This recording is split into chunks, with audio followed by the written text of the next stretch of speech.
Madame, salut, monsieur, bonsoir et bienvenue. Vous êtes sur le débat panafricain. C'est la seconde partie. André-Christelle Fanga, bonsoir et bienvenue. Bonsoir Hubert Etondi, merci de m'avoir invité encore ce soir pour débattre des questions africaines. Nous voulons saluer toute la galaxie panafricaine dans le monde. Nous voulons saluer tous les téléspectateurs de la chaîne Afrique Média. Nous voulons saluer les techniciens. Nous voulons saluer tout le monde qui travaille d'arrache-pied pour que nous puissions être vus dans le monde. Merci de nous avoir invités justement pour débattre des questions extrêmement importantes. Vous avez justement annoncé ces différentes détentes tout à l'heure que nous allons développer. Mais il faut dire une chose. Nous sommes là parce que nous voulons défendre notre continent et nous voulons promouvoir des valeurs qui honorent notre continent. J'ai subi cette semaine des attaques flagrantes de certains compatriotes africains qui ont fait des vidéos, des directs sur ma personne, m'insultant, me disant plein de choses, mais je les comprends.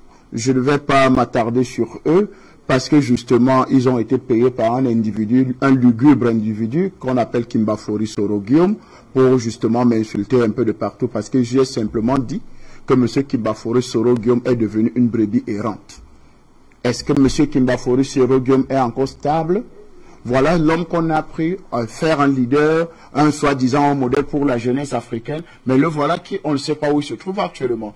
Est-ce que c'est moi qui le dis? Est-ce que ce n'est pas la position de Kimbafori Soro-Guillaume actuelle qui le confirme? Je crois qu'il faut que les Africains sachent raison garder, savoir où se trouve la vérité et accepter la vérité. Parce que nous sommes là dans la vérité, nous sommes dans la chaîne de la vérité. Parce que des individus qui n'aiment pas la vérité, qui ont longtemps travaillé avec le mensonge, travaillé avec les serviteurs du mensonge, nous sommes là pour venir déconstruire cela, pour venir leur dire. La vérité se trouve ailleurs et nous sommes là pour dire cette vérité-là. Déconstruire des gens qui on a fabriqué sur des bains de sang parce que quelqu'un qui a marché sur des cadavres un peu de partout pendant 10 ans avec les mains engluées dans le sang et avec de l'argent volé à la BCAO qu'il a un peu distribué un peu de partout à ces différents leaders-là et à ces différents jeunes-là pensant faire de lui l'idéal. Non, nous disons, cette Afrique-là, nous n'en voulons plus. Nous avons besoin d'une Afrique digne et des leaders charismatiques comme Thomas Sankara qui était jeune, parce qu'il faut le rappeler, parce qu'il y a eu des modèles jeunes. Parce que les gens ont toujours cru que non, les modèles c'était les plus anciens. Non, Thomas Sankara avait un âge, vous connaissez bien son âge, il avait moins de 40 ans, Patrice Lumumba, même chose, Oumyobé, même chose. Donc des vrais leaders africains qui ont défendu le continent avec les mains propres, ont été jeunes. Donc, ne pas mettre sur un même pied d'égalité des assassins avec des gens qui défendent le continent. Merci à vous, André-Christelle Fanga. On va aller de l'autre côté. Je crois, je ne sais pas, avec la complicité de la régie, si Dr Paul Bekima, est-ce qu'il est avec nous? Alors, cher docteur, bonsoir et bienvenue au débat panafricain, sa seconde partie. Bonsoir et bienvenue. Merci, monsieur Hubert Etondi. Je vous dis bonjour. Je dis bonjour à l'apôtre Fanga et je lui apporte mon soutien. Je dis également bonjour à la galaxie panafricaine et à tous nos téléspectateurs. Donc, Hubert Etondi, je suis content d'être là et je salue également les autres copanélistes que vous allez présenter. Et je dis que nous vivons un moment historique très très important. Parce que le nouveau contexte historique et même le nouveau contexte géopolitique crée de dynamiques qui sont telles que, si bien exploitées, elles vont nous permettre de nous libérer. Mais le grand enjeu aujourd'hui, c'est est-ce que nous allons pouvoir jouer de façon sérieuse comme des adultes pour pouvoir transformer les opportunités que nous avons aujourd'hui en quelque chose de positif. De l'autre côté, on ne peut pas se permettre de rester dans l'événementiel. Il faut pouvoir tirer de l'événementiel ce qui est stratégique et ce que je vais essayer de faire aujourd'hui dans tous les sujets qui vont nous concerner. Je vous remercie de m'avoir invité. Vous, Dr Paul Bekima, je pourrais dire bonne année parce qu'on ne sait pas parler depuis que cette année a commencé. Je rappelle que vous êtes aux États-Unis, si je ne m'abuse. Merci de nous donner votre disponibilité ce soir dans la seconde partie du débat panafricain de ce jour. Dacier Dedidunte, bonsoir et bienvenue.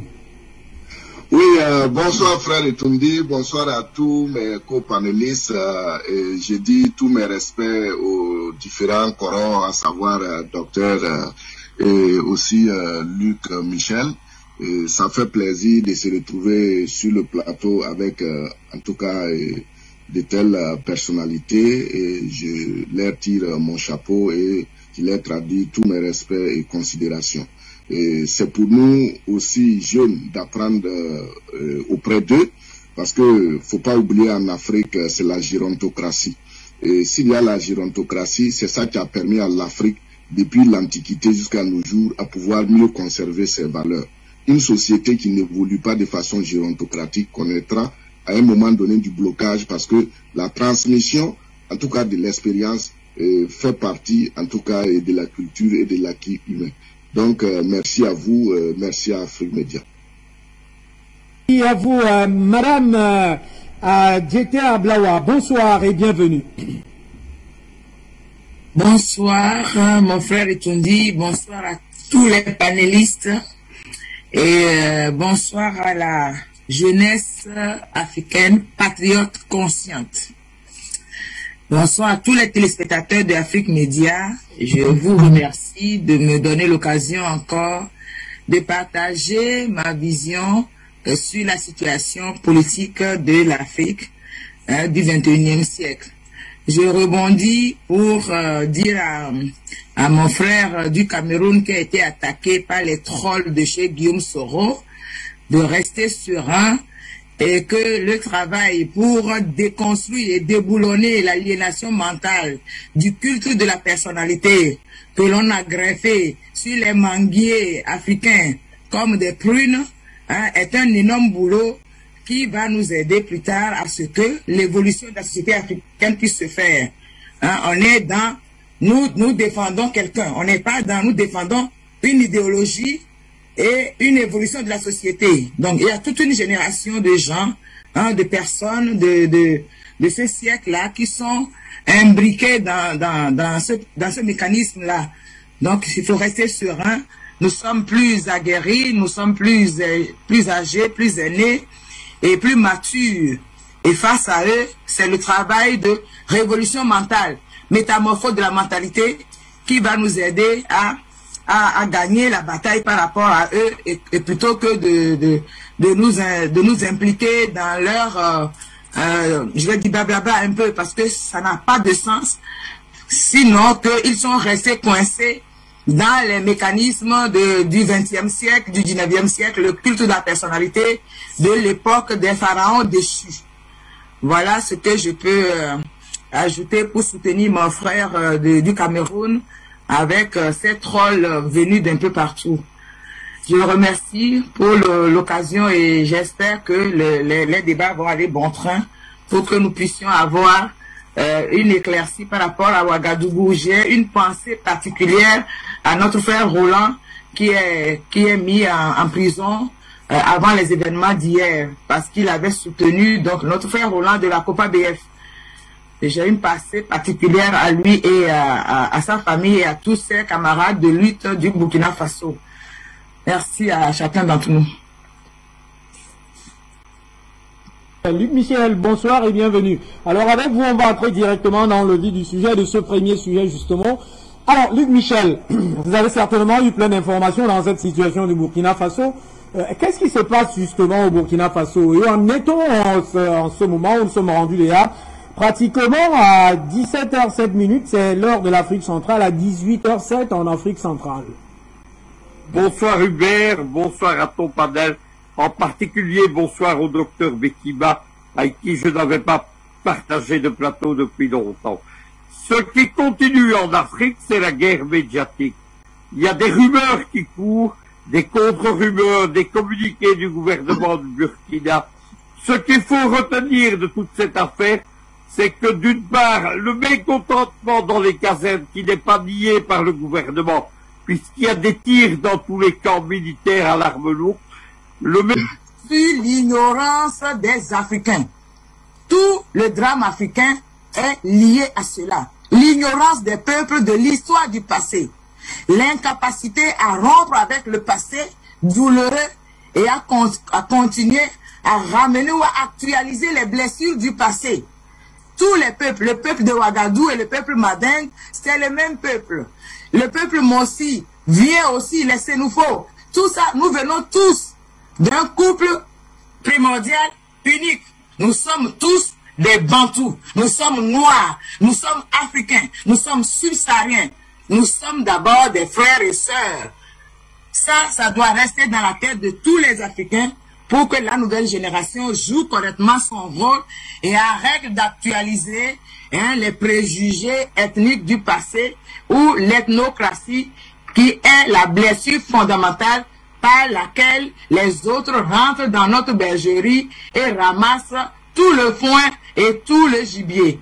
Voilà comment j'explique et voilà ce que je peux apporter comme éclairage à la nouvelle génération. Nous avons du travail d'éducation énormément à faire. Nous ne pouvons pas nous laisser posséder par les histoires du passé. Et nous ne pouvons pas vouloir un changement en continuant à ramener les préjugés que ceux qui sont lobotomisés par la science falsifiée de l'Occident nous ramènent parce que diplômés, parce que issus d'une famille noble, parce que mes parents ont été dans le pouvoir avant, je suis plus qualifié que toi d'être dans le gouvernement, je suis plus qualifié que toi. Non. Une démocratie, c'est d'abord des gens compétents. C'est d'abord des gens altruistes, bienveillants, qui ont le cœur à apporter des changements vitaux au sein de la communauté. C'est cela, une démocratie. Ce ne sont pas des diplômés de sciences politiques qui font une démocratie. Ce ne sont pas les diplômés de sciences économiques qui n'ont jamais ouvert un magasin et qui n'ont jamais épargné un copain qui viennent enseigner des programmes économiques dans les pays, alors qu'en réalité, c'est le gouvernement clandestin mis en place par les héritiers de l'esclavage et du néocolonialisme qui leur donne ces programmes-là pour continuer à ruiner les pays. Voilà madame. Ce que je peux dire. Paul Bekima, stratège, vous n'avez pas voulu, vous avancez tout à l'heure, mais il y a quand même, pendant qu'on cherche les traces de Christian Rochemar-Kabourin, peut-être qu'il a la présidence ou alors il est en négociation de la nouvelle trajectoire, ben, il se pose donc ce que vous suivez, c'est-à-dire il y a des problèmes d'éducation, des problèmes d'intérêt général, des questions de souveraineté auxquelles les Africains doivent être de plus en plus conscients. Et si vous avez l'impression que quand vous parcourez la diaspora, ces problèmes sont à l'ordre du jour dans le cadre du sens actuel, c'est-à-dire le sens de l'obtention d'une souveraineté et d'une indépendance totale. Merci, M. Etoudi. Vous êtes un génie dans la façon dont vous posez les questions. Permettez-moi déjà de saluer les brillantes interventions de Mme Ablawa Adjete et de M. Dacier de Bidunte. Ils ont touché le cœur du problème interne, non seulement au Burkina Faso, mais en général en Afrique. Donc, nous sommes là plutôt pour les accompagner parce que je veux mettre les choses plutôt dans un cadre d'une dynamique mondiale. Le Burkina Faso, de par sa position géographique, est un excellent candidat pour servir de plateforme de déstabilisation des autres pays. Parce que le Burkina, je crois, a des frontières avec 6 pays de l'Afrique de l'Ouest. Donc, du coup, qu'est-ce que les prédateurs font? Ils essaient d'exploiter les contradictions internes. Et l'opposition, et dans les contradictions internes, l'opposition des tribus fait partie d'une tactique de la stratégie du diviser pour mieux régner.